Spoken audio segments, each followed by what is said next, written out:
આથી ભૂલી જજો કોક નડે છે હું બેઠી છું બોલું છું અને જાગું છું હું જાગતી જોગ માયા મેલડી છું તારા કુખે દીકરાનો અવતાર ના થાય તો બરું મારા અવતારમાં ખોટ પડે હું 52 મશાનની મેલડી બોલું છું મારા બોલેલામ કોઈ દાડો મિથ્યા કે ખોટ ના પડે મુર્શિદ મન સપરા નદી ગંધરપિયા મેલડી છું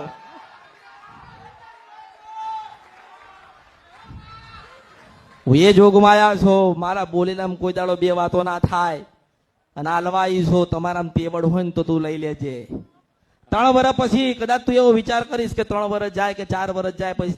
તાર દીકરાનો જન્મ નહીં થાય તારા કુખે કોઈક અવતાર નહીં થાય અને તમારે એવા ને એવા ભગવાનના ઘેર જવું પડશે પણ કંઈક તમારો મારો લેખ હશે તારે બેઠ્યા છો ને મારી મરજી થાય ને તારા ડેલામ કોક આવે છે ને મારી ઈચ્છા થાય ને તારે કાઢી મેલું છો હું માતા છો મારી ઈચ્છાથી આવે છે મારી ઈચ્છાથી કોક આવે છે મારી ઈચ્છાથી જાય છે મારી ઈચ્છા થાય ને તો બધું તમારું લઈ લો મારી ઈચ્છા થાય ને તો મારું હોનાનું આલી દઉં એ માતા છું હું ઈચ્છા વાળી માતા છું ભાવ જોઉં છું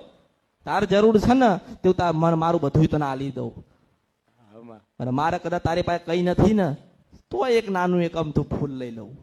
કે ના મારે તારાથી ફૂલ લેવું એટલે મેં તને એક ફૂલ આલ્યું તને કમળ આલ્યું તું એને જતન કરજે ને હાથવીને રાખજે અને તારો દીકરો 5 વર્ષનો થાય ને ત્યાં સુધી મારા નામની વાર્તા કહેજે આ મારું મહેનતાણું છે કોઈ કરે ના કરે કોઈ સાંભળે ના સાંભળે પણ તું કરજે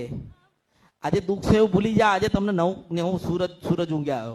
આનંદ આનંદ કરજો માં મળી છે કશું જ નથી તમારા મા બાપની સેવા લખી છે એટલી કરજો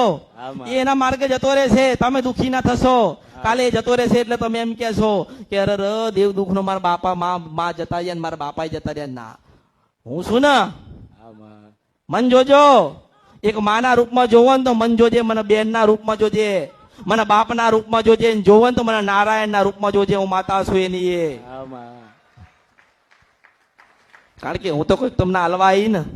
અને આપ્યું ને મેં તારી પાસે શું માંગ્યું મારે કઈ જોઈતું નથી મને કોઈ કાલે નહીં પણ એમ કઉ છું જ્યાં સુધી શું ને ત્યાં સુધી મારી પાસે સુખ લઈ લેજો તારી જેવી હજારો લાખો ને કરોડો દીકરીઓને સતના માર્ગે મોકલીને એમના ખોળા ભરીને ભગવાનના નારાયણના ઘરે મારે કઈક જવાનું તો લખ્યું હશે ને એમ કઉ છો એટલે દુઃખ નથી હવે આજે સુખનો સૂરજ ઊંઘ્યો અને નારાયણ તારા ઘરે આયા છે અને તારા દાદાની 75 વર્ષ જૂની એક ઉક્તાપોની મેલડી દુઃખમાં હતી ને સુખમન હોના જેવી કરીને તને આલી તો ઉક્તાપોની પશુ પ્રભાત રાજા કરણના વેળાની માતા છે ધરતીઓ પર ધણીને બાયડી પગ મૂકો એટલે એવું કહેજો કે હે કાળકા મારી કુળદેવી તમે રાજી રહેજો માં ઉક્તાપોની મેલડી તમે રાજી રહેજો અને તારા કુખે દીકરાને જન્મ થશે અને જન્મ થાય ને બરોબર